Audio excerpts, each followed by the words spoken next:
नमस्कार प्यारे विद्यार्थियों, आप सभी का स्वागत करते हैं कमाल की पाठशाला की एक और मजेदार वीडियो के अंदर। आज हम सीखेंगे साधारण ब्याज के बारे में, यानी कि सिंपल इंटरेस्ट आखिर होता क्या है। तो सबसे पहले हम जो सूत्र का निर्माण करेंगे, यानी कि सूत्र को देखेंगे, उससे पहले हम जान लेते हैं कि सूत्र के अंदर कौन कौन सी चीजें आती है। तो सबसे पहले हम जानेंगे ब्याज के बारे में। आपने इसको ब्याज के बारे में काफी बार सुना होगा। तो कोई भी जो व्यक्ति होता है या व्यापारी होता है जो बैंक से कर्ज लेता है, बैंक से ले गया हो गया या किसी व्यक्ति से कर्ज लेता है, तो वो किसी दर के ऊपर इतने परसेंट की दर के ऊपर ब्याज देता है। यानी कि जब वह रकम उसको लौटाता है वापस से, तो लौटाते समय क्या है कि उस वो जो राशि उसने ब्याज के रूप में उधार ली थी, उस उधार की राशि के साथ साथ वो क्या होता है कि एक अतिरिक्त धनराशि लौटाता है, तो उसको हम कहते हैं ब्याज। क्या चीज है कि उस राशि के अलावा, यानी कि जो धनराशि थी हमारे पास जो उसने उधार ली थी, उसके अलावा कौन सी राशि, अन्य राशि, उसके साथ साथ एक और राशि लौटाता है वो ब्याज के रूप में। यानी कि ये तो हो गई उधार की राशि हमारे पास, जो उसने उधार ली थी वो रकम प्लस उसने दे दिया उसके साथ साथ ब्याज। ठीक है, यानी कि उधार ली हुई एक राशि थी उसके पास, उसके साथ उसने क्या दे दिया है, ब्याज। तो यही होता है हमारे पास ब्याज, जिसको हम कहते हैं इंटरेस्ट। यानी कि उसने जो व्यक्ति ने जो किसी व्यक्ति से हो गया, बैंक से होगा, कहीं से भी जो कर्ज लिया था, उधार लिया था, उसके साथ साथ वो एक और अन्य राशि लौटाता है, उसको हम कहते हैं ब्याज, यानी कि अतिरिक्त राशि लौटाता है। तो अब हम बात करेंगे साधारण ब्याज के बारे में, यानी कि साधारण ब्याज हम किसे कहते हैं। ठीक है, साधारण ब्याज जिसको हम कहते हैं सिंपल इंटरेस्ट, यानी कि जो ब्याज केवल मूलधन पर है। मूलधन वो राशि होगी जो उसने ब्याज के रूप में ली है, यानी कि जो उधार उसने लिया है उसको हमने कहा है मूलधन। इसको भी आगे पढ़ेंगे। यानी कि मूलधन के रूप में, यानी कि जो मूलधन है हमारे पास, जिसको हम इंग्लिश में प्रिंसिपल कहते हैं। ठीक है, यानी कि मूलधन के रूप में एक निश्चित समय के लिए, यहाँ पे जो समय है वो एक निश्चित है और वो यहाँ समान है, एक ही दर लग रही है। यानी कि जितना हमारे पास समय है उसके अंदर एक ही दर से जो है वो उसने राशि ली है, तो उसे हम कहेंगे साधारण ब्याज। इसके अंदर क्या होगा कि एक निश्चित समय होगा और उस निश्चित समय तक एक ही दर काम करेगी। यानी कि चक्रवर्ती ब्याज के अंदर अगर हम पढ़ेंगे आगे, तो उसके अंदर जो दरें हैं वो बढ़ती जाती है, लेकिन यहाँ पे क्या होगी, एक निश्चित समय के लिए एक ही दर जो है वो काम करेगी। तो इसको क्या कहते हैं, हम साधारण ब्याज कहते हैं, और इसको एसआई द्वारा भी व्यक्त करते हैं हम। ठीक है, इसको एसआई द्वारा व्यक्त करते हैं। अब हमारे पास एक शब्द आया मूलधन। अब मूलधन के बारे में भी पढ़ेंगे कि आखिर मूलधन किसे कहते हैं। अब देखिए, अगली राशि है हमारे पास मूलधन। मूलधन किसे कहते हैं, यानी कि व्यक्ति द्वारा उधार या कर्ज के स्वरूप में लिया गया धन, यानी कि जितना वो धन उसके उधार के रूप में, या वो क्या करता है कि कर्ज के स्वरूप में लेता है धन, उसको हमने कहा है मूलधन, जिसको हम क्या कहते हैं, प्रिंसिपल। ठीक है, साधारण ब्याज की जो गणना है वो मूलधन पर की जाती है, यानी कि साधारण ब्याज की जो गणना है हम मूलधन पर करते हैं और इसको हम पी के द्वारा व्यक्त करते हैं। ठीक है, ये बात हो गई हमारे पास मूलधन की। अब इसके बाद में हम देखेंगे दर के बारे में। और है हमारे पास एक समय भी है और एक दर है। ठीक है, यानी कि समय है, दर है और मिश्र धन है, तीन और परिभाषाएं हैं। इसको देखने के बाद हम इसके जो है वो सूत्र को देखेंगे, किस प्रकार का हमारे पास सूत्र है, फिर इसके जो है वो क्वेश्चंस को करके देखेंगे, कुछ क्वेश्चंस को भी। अब देखिए, हम पढ़ते हैं दर के बारे में। दर किसे कहते हैं, यानी कि मूलधन जो हमारे पास था, मूलधन जो उधार हमने राशि ली थी, उसके ऊपर क्या होता है कि हमारे पास जो ब्याज लगता है, यानी कि मूलधन पर प्रति 100 के हिसाब से एक वर्ष के लिए जो हमारे पास लिया गया ब्याज है वो वार्षिक ब्याज दर कहलाती है। जो एक दर से लगता है वार्षिक ब्याज हमारे पास, जिसको हम 8% के रूप में द्वारा व्यक्त करते हैं। जब हम इसके क्वेश्चंस को करके देखेंगे ना, तो आपको पता चल जाएगा कि दर हमारे पास क्या है। यानी कि एक निश्चित दर से वहाँ पे वार्षिक ब्याज लगता है, कि जिससे हमारे पास जो है वो मूल राशि जो है वो प्राप्त होती है, यानी कि जो हमारे पास मिश्र धन है वो प्राप्त होता है। वहाँ पे एक जो है वो दर लगती है जो कि पूरे साल के लिए हमारे पास समान रहती है। अगर 2 वर्षों के लिए तो भी वो दर हमारे पास समान रहती है, वहाँ पे जो समय अवधि वो बढ़ जाती है। हमने क्या साधारण ब्याज के अंदर मूलधन देख लिया, दर देख लिया, ब्याज देख लिया। अब हम देखने वाले हैं जो है समय हमारे पास, कि समय क्या चीज़ है। अब देखिए, हमारे पास समय, टाइम, जिसको हम टाइम कहते हैं, समय, वो चीज़ हमारे पास क्या है जिसको हम ब्याज के वो साधारण ब्याज में काम में लेंगे। देखिए, समय एक ऐसी अवधि है जो हमारे पास दिए गए मूलधन हमारे पास, बार बार मैं कह रहा हूँ, जो कि उधार ली गई राशि है, के साथ वर्ष के रूप में भी हो सकता है कि आपको ये अवधि यानी कि इतने वर्ष के लिए दी जाती है। हो सकता है कि आपको इतने महीने के अंदर इस राशि को इस ब्याज की दर से लौटाना होगा, या हो सकता है कि दिनों का निर्धारण हो, यानी कि दिनों के अंदर भी निर्धारित हो सकती है। इसे हम टी के द्वारा व्यक्त करते हैं, जो कि हमारी सुविधा के लिए है। इसको हम कैपिटल टी भी लिख सकते हैं, स्मॉल टी भी लिख सकते हैं। तो देखिए, समय जो हमारे पास है, जो उधार दी गई राशि है, जो कि मूलधन है, उस पे लगता है। हो सकता है कि वो वर्ष के अंदर हो, महीनों के अंदर हो, या दिनों के अंदर भी हो सकती है यह राशि। यानी कि जो उधार दी गई राशि है वो हो सकता है कि हमारे पास वर्ष के अंदर हो सकता है हमारे पास दिन के अंदर हो, या हो सकता है दिन जो है वो महीनों के अंदर भी हो सकती है राशि। तो अगली जो परिभाषा है, हम मिश्र धन के बारे में पढ़ने वाले हैं। मिश्र धन ऐसा अमाउंट जैसे कि लिखने पर ही पता चल गया। अगर हम क्या करें कि धनराशि थी, जो मूलधन थी हमारे पास, मूलधन थी जो हमारे पास धनराशि थी, इसके अंदर हम क्या करें, ब्याज को जोड़ देते हैं, तो हमारे पास क्या प्राप्त होता है, वो होता है मिश्र धन। यानी कि जो हमारे पास जो मूलधन थी, ऐसी राशि थी जो कि हमने उधार ली थी और समय अवधि सभी के बाद हमने ब्याज के सहित उसको लौटा दिया, तो वो हमारे पास बन गया मिश्र धन, जिसको हम किसके द्वारा व्यक्त करते हैं, ए के द्वारा व्यक्त करते हैं। यानी कि मिश्र धन एक ऐसी राशि होती है जो कि हम ब्याज सहित लौटाते हैं। यानी कि उधार ली गई राशि प्लस में हमारे पास ब्याज है, अगर इन सभी को अगर मिला के लौटा दें तो हमारे पास मिश्र धन प्राप्त होता है। तो अब बढ़ते हैं हम यहाँ से, हमारे पास जो है जितने भी हमारे पास छोटी छोटी परिभाषाएं थी उनको हम कर चुके हैं। अब हम फॉर्मूले की ओर बढ़ते हैं कि साधारण ब्याज का हमारे पास फॉर्मूला क्या है, जिसकी सहायता से हम क्या कर सकते हैं, बहुत सारे प्रश्नों को हल कर सकते हैं। देखिए बच्चों, प्यारे बच्चों, अब हम ध्यान से पढ़ने वाले हैं। यानी कि सभी भाग को हम जान चुके हैं कि कौन सा भाग किसके काम आता है। तो सबसे पहले देखिए, अगर हम बात करें साधारण ब्याज की, यानी कि सबसे पहला हम सूत्र निकालेंगे साधारण ब्याज के संबंध में। यानी कि साधारण ब्याज अगर हमें निकालना हो तो हम क्या करेंगे, सबसे पहले जो दी गई राशि है, यानी कि हमने जो उधार ली गई राशि है उसको लिखेंगे हम, यानी कि मूलधन को हम लिखेंगे। इसके बारे में हम उस पे लगाएंगे दर को लिखेंगे, और हमारे पास दिया गया समय है उसको लिखेंगे, और भाग दे देंगे किससे, 100 से। तो ऐसा करने पर हमारे पास साधारण ब्याज प्राप्त हो जाता है। ठीक है, अगर हमारे पास कौन सी राशि दी गई हो, अगर हमें मूलधन दिया गया हो, कहने का मतलब है कि जो उधार उसने ली गई राशि है वो दी गई हो, दर दी गई हो और समय दिए गए हो, तो हम इससे साधारण ब्याज आसानी से निकाल सकते हैं।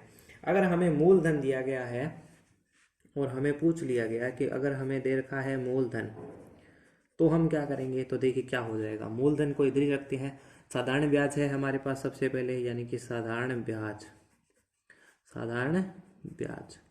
अब ये राशि ऊपर चली गई है, इनटू हो गया हमारे पास 100, और बटे में क्या हो गया हमारे पास, दर इनटू समय।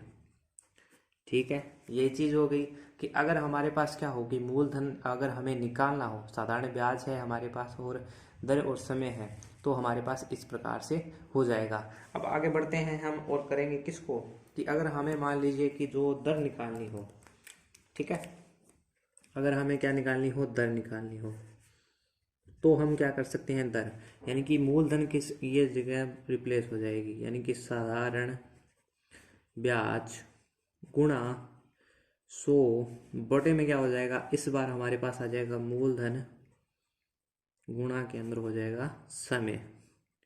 ठीक है, यानी कि इसको हम इस प्रकार से भी कर सकते हैं। अगर हमें मान लीजिए समय ज्ञात करना हो तो हम क्या करेंगे, अगर हमें मान लीजिए समय ज्ञात करना हो, समय चौथा और लास्ट हमारे पास बच जाता है कि अगर हमें क्या ज्ञात करना हो, समय ज्ञात करना हो, जो टाइम है हमारे पास, तो हम क्या करेंगे, इसको इस प्रकार से कर देंगे कि हमारे पास है साधारण ब्याज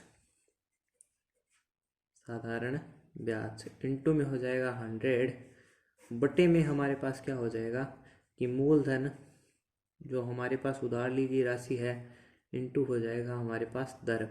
ठीक है, तो इस प्रकार से ये सभी हमारे पास जो है वो फॉर्मूला हो चुके हैं, और हमने आज की वीडियो के अंदर देखा है किसको, साधारण ब्याज को। तो अब इससे रिलेटेड हम देखते हैं कुछ क्वेश्चनों को कि किस प्रकार के हमारे पास क्वेश्चन जो है पूछे जाते हैं, और उसको करेंगे हम हल। ठीक है, अब देखेंगे हम क्वेश्चंस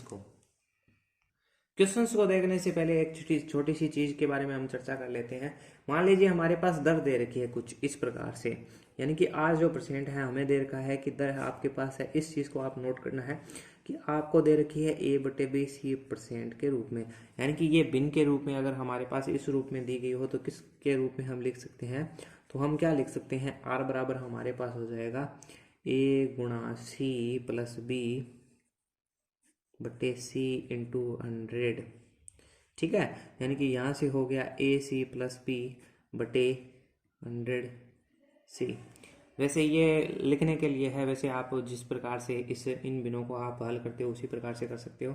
दूसरी चीज़ और कि हमारे पास एक वर्ष के अंदर कुल कितने दिन होते हैं, 365 दिन। तो यहाँ से आप एक दिन भी निकाल सकते हो कि एक दिन बराबर हो जाएगा हमारे पास 1/365 दिन। तो इस रूप में भी हमारे पास ये जो है वो काफ़ी ज़्यादा काम में आ सकती है ये चीज़ भी, इसलिए मैंने आपको बता दी है। अब हम बढ़ते हैं अपने क्वेश्चंस की ओर। किस प्रकार के हमारे पास क्वेश्चंस हैं उन वो 3-4 क्वेश्चंस हम देख लेते हैं जो कि हमारे पास साधारण ब्याज पे जो है वो बेस्ड है। देखिए हमारे पास एक क्वेश्चन दिया गया है कि 1500 के हमारे पास एक रकम है का 5% वार्षिक ब्याज की दर लग रही है। इसके ऊपर हमारे पास दर है वो 5% है। इसके अलावा हमारे पास वर्ष भी दिए गए हैं। अब देखिए इसके अंदर क्या क्या चीज़ें हमारे पास ज्ञात है। देखिए हमारे पास सबसे पहले हमारे पास है 1500 जो क्या है हमारे पास मूलधन, यानी कि जो उधार ली गई राशि है वो है हमारे पास कि 1500 है। इसके बाद में है हमारे पास 5%, वो भी वार्षिक की दर से है। यानी कि यहाँ पे है हमारे पास दर दे रखी है वो कितनी है हमारे पास 5% है। ठीक है, अब इसके बाद में है वर्ष दे रखे हैं हमारे पास, वर्ष कितने हैं 8। ठीक है, 8 वर्ष दे रखे हैं, समय अवधि हमें दे रखी है। ठीक है, अब हमें पता है कि साधारण ब्याज का हमारे पास सूत्र होता है, साधारण ब्याज बराबर कितना होता है, किसके बराबर होता है, मूलधन जो कि हमें दे रखा है, दर जो भी हमें दे रखी है, समय जो भी है हमारे पास, बटे में हो जाएगा हमारे पास 100 है, सॉरी 100। ठीक है, अब देखिए मूलधन हमें दे रखा है 1500, दर हमें दे रखी है 5, बटे में 100 हमने लगा सकता है परसेंट का, समय हमारे पास है 8 वर्ष का और बटे में हमारे पास हो जाएंगे 100। 20 से 20 यहाँ से कैंसिल हो गई है। कहने का अर्थ है हमारे पास 15 × 5 × 8, 8 5 40, यानी कि 4 को इससे गुणा करेंगे यानी कि 30 और 60, ये हो गए 600। ठीक है, अब देखिए हमारे पास क्वेश्चन क्या था, हमारे पास यह था कि 1500 की राशि 5% का उस पर वार्षिक ब्याज लग रहा है। जब वो 8 वर्षों के बाद जब इस पे लौटाएगा इस रकम को तो उसका कितना ब्याज लगेगा, तो लग गया 600। ठीक है, अगर हमें ये पूछ लेता कि वो कितनी राशि लौटाएगा 8 वर्ष के बाद, तो हम क्या करते कि जो हमें यहाँ से अगर इस प्रकार से पूछ लेता कि 8 वर्ष के बाद वो कितनी राशि लौटाएगा, तो हम क्या करते हैं मिश्र धन निकालते हैं। मिश्र धन के लिए हम मूलधन प्लस साधारण ब्याज कर देते, जिससे कि हमारे पास लौटाने वाली राशि भी आ जाती। ठीक है, तो एक क्वेश्चन ये था। अगले क्वेश्चन को और देखते हैं हम। देखिए अगला क्वेश्चन भी हमारे पास काफ़ी अच्छा क्वेश्चन है। इसके अंदर पूछा गया है कि कितने धन का साधारण ब्याज जो है वो 5 वर्ष वार्षिक ब्याज की दर से 5 वर्ष के अंदर 75 हो जाएगा। ठीक है, अब देखिए साधारण ब्याज है जो 75 कब हो जाएगा, इसका मतलब क्या है कि हमारे पास क्या चीज़ें यहाँ पे दे रखी है। तो सबसे पहले हमें दे रखा है साधारण ब्याज, ये जो 75 है हमारे पास साधारण ब्याज है, यानी कि ये हमारे पास है साधारण ब्याज जो कितना दे रखा है हमारे पास 75, यानी कि साधारण ब्याज हमें दे रखा है। इसके अलावा देखिए 5% की जो है वो दर है, यानी कि दर भी हमें दे रखी है वो है 5% की। इसके अलावा हमें समय दे रखा है कितना, समय दे रखा है हमारे पास 5 वर्ष। और अब हमें पूछा गया इसके अंदर क्या, मूलधन, जो कि हमें ज्ञात करना है। तो हमने कहा था कि मूलधन बराबर क्या होता है, मूलधन के लिए सूत्र लिखा था साधारण ब्याज के लिए इस प्रकार से हो जाएगा कि साधारण ब्याज इंटू 100, आप चाहो तो पीछे जाके इसको देख सकते हो, साधारण ब्याज इंटू 100 बटे में हो जाएगा दर इंटू समय। ठीक है, तो मूलधन के लिए हमने ये सूत्र देखा था।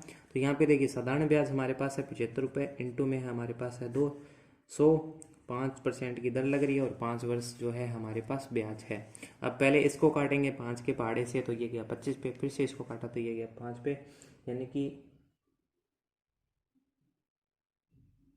1 मिनट, इसको हम काटेंगे 15 पे जाएगा, सॉरी। ठीक है, इसको हमने काट दिया, ये गया 15 पे, फिर से हमने इसको काट दिया, ये गया 3 पे। ठीक है, तो यहाँ से रकम कितनी आ गई, 300 रुपये। ठीक है, तो ये पूछ रहा है कि कितने धन का जो साधारण ब्याज है ना वो 5% वार्षिक ब्याज की दर से 5 वर्षों के अंदर 75 हो जाएगा। तो वो जो दर है हमारे पास होंगी 300 रुपये। ठीक है, यानी कि उसने जो उधार ली गई है 300 रुपये राशि जो उधार ली थी, और 5 वर्षों के बाद उसने जो है 300 रुपये के अलावा उसने 75 रुपये और दिए हैं, अदा किए, यानी कि कुल 375 रुपये जो है उसने 5 वर्ष के बाद अदा किए हैं। अब बढ़ते हैं अगले क्वेश्चन की ओर। अब देखिए अगला क्वेश्चन काफ़ी अच्छा क्वेश्चन है। इसके अंदर दो चीज़ें हमारे पास है। पहली चीज़ तो ये पूछ रहा है कि मूलधन, सॉरी मिश्र धन पूछ रहा है। हमें सबसे पहले मूलधन दे रखा है कि मूलधन का 6% वार्षिक दर हमें दे रखी है। दूसरा हमें समय दे रखा है 6 महीने, यानी कि प्रत्येक क्वेश्चन के अंदर हमने जो है वर्ष के अंदर किया था, लेकिन इसके अंदर क्या आ गया है, हमारे पास जो समय है वो महीने के अंदर आ गया है। ठीक है, तो इसमें क्या करेंगे, जो दर है हमारे पास वो वार्षिक ब्याज की दर से लग रही है, और जो हमारे पास समय है वो महीने के अंदर दिया गया है। तो सबसे पहले हम देखते हैं कौन कौन सी चीज़ें हमें दे रखी है। तो सबसे पहले हमारे पास है मूलधन। मूलधन कितना है हमारे पास, वो है 700 रुपये। इसके बाद में हमारे पास है दर। दर कितनी है हमारे पास, 6% की दर से लग रहा है। अब काटेंगे समय, हम समय निकालेंगे तो समय हमें दे रखा है 6 माह है। अगर इसको वार्षिक वर्ष के अंदर बदलेंगे तो हम भाग दे देंगे 12 से, यानी कि 1/2 वर्ष। ठीक है, ये आ चुकी है वर्ष। अब हमें क्या निकालना है, मिश्र धन। मिश्र धन के लिए हमारे पास क्या सूत्र होता है, मिश्र धन बराबर होता है हमारे पास मूलधन प्लस साधारण ब्याज, साधारण ब्याज। ठीक है, अब हमारे पास मूलधन तो मौजूद है लेकिन साधारण ब्याज हमारे पास ज्ञात नहीं है। तो साधारण ब्याज हम सबसे पहले साधारण ब्याज करेंगे, यानी कि साधारण ब्याज बराबर हमारे पास होता है मूलधन जो कि हमारे पास दे रखा है 700 रुपये। इसके बाद होती है दर जो कि 6 की दर से है, और ये हो जाएंगे 1/12, 1/2, सॉरी 1/2, यानी कि 2 आ गया नीचे, इंटू हो गया 100। ठीक है, तो यहाँ से हमारे पास जो है साधारण ब्याज निकल के आ जाएगा कितना, 21 रुपये। यानी कि आप देखिए इसको 0 से 0 कट गए, इसको काट दिया, यानी कि 7 है 21, यानी कि ये जो है हमारे पास साधारण ब्याज आ चुका है 21 रुपये। अब देखिए हमारे पास क्या होता है कि मिश्र धन बराबर होती है हमारे पास मूलधन प्लस साधारण ब्याज। मूलधन हमारे पास कितना है 700 रुपये, और प्लस में कर देंगे हम 21 रुपये, यानी कि यहाँ से मिश्र धन हमारे पास आ चुकी है 721 रुपये। तो यहाँ तक हमारा क्वेश्चन हो चुका है हल। तो इसके अंदर हमने मिश्र धन के साथ साथ एक चीज़ और देख ली कि अगर हमारे पास जो है वो समय अगर माह के अंदर दिया गया हो। ठीक है, अब हम एक और क्वेश्चन देख लेते हैं इसी प्रकार। अब देखिए अगला क्वेश्चन क्या कह रहा है, इसके अंदर कौन सी चीज़ है जो हमारे पास ज्ञात नहीं है। अब देखिए किस प्रतिशत दर से 1800 रुपये का 5 वर्ष का ब्याज 200 रुपये हो जाएगा। ठीक है, तो यहाँ पे हमारे पास पहली चीज़ जो कि है साधारण ब्याज जो हमें दे रखा है। इसके अलावा हमें क्या दे रखा है, साधारण ब्याज दे रखी है, मूलधन दे रखी है, वर्ष दे रखे है, लेकिन हमारे पास दर ज्ञात नहीं है। यहाँ से हमारे पास क्या ज्ञात नहीं है, दर ज्ञात नहीं है। तो दर के लिए हम क्या लिखते हैं, देखिए यहाँ पे सबसे पहले देखिए मूलधन जो कि है हमारे पास 1800 रुपये। इसके बाद में अगर हम बात करें समय की, तो समय है हमारे पास कितना, 5 वर्ष का। इसके बाद में अगर बात करें साधारण ब्याज की, यानी कि साधारण ब्याज जो कि है हमारे पास कितना, 200 रुपये। अब देखिए हमें क्या निकालना है, दर। तो दर बराबर क्या होता है हमारे पास, साधारण ब्याज इंटू 100 बटे हमारे पास हो जाएगा समय इंटू मूलधन। ठीक है, जब आप प्रत्येक क्वेश्चन के अंदर जो सूत्र को अगर लिखते हो, तो अगर आप इनकी जो सबसे ज़्यादा प्रैक्टिस करते हो तो आपको ये जो है सूत्र जो है वो आराम से याद हो जाता है। काफ़ी बच्चे को ये कहती है कि हमें जो है काफ़ी चीज़ें याद नहीं होती। अगर आप इन चीज़ों की अगर बार बार प्रैक्टिस करते हो तो आपको ये चीज़ें आसानी से याद हो जाएगी। सॉरी मैं बातों बातों में गलत लिख दिया। साधारण ब्याज हमारे पास है 200 रुपये। इसके बाद में है हमारे पास है 100 गुणा, समय हमारे पास कितना है 5 वर्ष का, और जो हमारे पास राशि है वो है 1800 रुपये। ठीक है, 2 जीरो से 2 जीरो हमारे पास कैंसिल हो गई है। इसी प्रकार इसको काटा पीटी करेंगे तो हमारे पास दर आएगी कितनी, यानी कि आप देखिए इसको हमने जब काटा तो ऊपर आ गया हमारे पास 40, और नीचे कितना बच गया हमारे पास 18। ठीक है, यानी कि ये आ गया हमारे पास 20/9 और जब हम इसको अगर भाग दे के देखेंगे, यानी कि ये गया 2 पे, यानी कि 9 में 18 हासिल बच गई 2, यानी कि शेष पल बच गया 2, और ये जो है वो परसेंट के अंदर आ जाएगी, जो हमारे पास आ जाएगी दर, यानी कि दर का मान हमारे पास यहाँ से निकल जाएगा, वो आएगा 2 से ही 2/9%। जो नेक्स्ट वाला है वो हमें क्या कहता है कि देखिए कितने समय में हमारे पास जो मूलधन राशि है 1200 रुपये का जो साधारण ब्याज है वो भी हमारे पास 288 रुपये हो जाएगा। अगर ब्याज की दर हमें दे रखी है कितनी 8%। देखिए सबसे पहले हमारे पास ये चीज़ है, हमारे पास मूलधन है, इसके बाद में साधारण ब्याज है, इसके साथ साथ हमारे पास दर है और समय हमें ज्ञात करना है, यानी कि अब हमें निकालना है समय। ठीक है, ये हमारे पास है मूलधन। मूलधन कितना है एक बार लिख लेते हैं। इस बार अगर आप लिख लिख के इस चीज़ को करोगे तो आपको पता रहेगा कौन सी चीज़ क्या है। साधारण ब्याज जो है हमें दे रखा है कितना 288 रुपये। इसके बाद हमारे पास दर दे रखी है वो कितनी है 8%, और हमें निकालना है समय। तो समय बराबर हमारे पास होता है साधारण ब्याज इंटू 100 बटे समय तो निकालना ही है हमें, दर इंटू मूलधन। ठीक है, तो इस प्रकार से हम इसको लिख सकते हैं। बार बार आप प्रयास कीजिएगा कि प्रत्येक क्वेश्चन को आप इसी तरीके से करें जिससे कि आपको पता हो कि इसके अंदर क्या चीज़ दे रखी है, क्या चीज़ निकालनी है और इसका उत्तर क्या होता है हमारे पास। ठीक है, तो देखिए अब हम सभी चीज़ों को लिख देते हैं। सबसे पहले साधारण ब्याज कितना है 288 रुपये है, इंटू हमारे पास 100 है, बटे में दर हमारे पास है 8% की दर से है, और मूलधन कितनी है हमारे पास 1200 राशि है। 2 शून्य से 2 शून्य। अब इसको हल करना है, केवल हल करते ही हमारे पास इसका आंसर आ जाएगा। कितना आ जाएगा वो देख लीजिए आप। देखिए 2 जीरो से 2 जीरो गई, इसको हम अगर 12 से काटें तो कितने पे जाएगा। देखिए सबसे पहले हमें 12 दूनी 24 हासिल बचेगी 4 और 48, यानी कि 24/8 यहाँ से आ जाएगी 3 वर्ष। ठीक है, तो आज की वीडियो के अंदर हमने सबसे पहले देखा साधारण ब्याज। उस साधारण के ब्याज के अंदर हमने साधारण ब्याज देखा, मूलधन भी देखा है, दर भी देखी, समय भी देखी है, मिश्र धन, यानी कि सभी टॉपिकों के अंदर हमने चर्चा कर ली। इसके अलावा हमने उससे रिलेटेड कुछ क्वेश्चनों का भी कर लिया। अगर फिर भी किसी बच्चे को कोई समस्या है तो कमेंट बॉक्स में ज़रूर लिख दें, और वीडियो कैसी लगी ये भी बताएं आपको। तो अगर अच्छी लगी हो तो इस चैनल को सब्सक्राइब भी कर दें अगर अभी तक नहीं किया है, और वीडियो को ज़रूरी से ज़रूरी शेयर कर दीजिए। अभी भी अगर किसी बच्चे को कोई समस्या है तो कमेंट बॉक्स में लिख दीजिए। अगली जो वीडियोस आएगी उसके अंदर इस चीज़ को हम दूर करने का प्रयास करेंगे। तो मिलते हैं एक और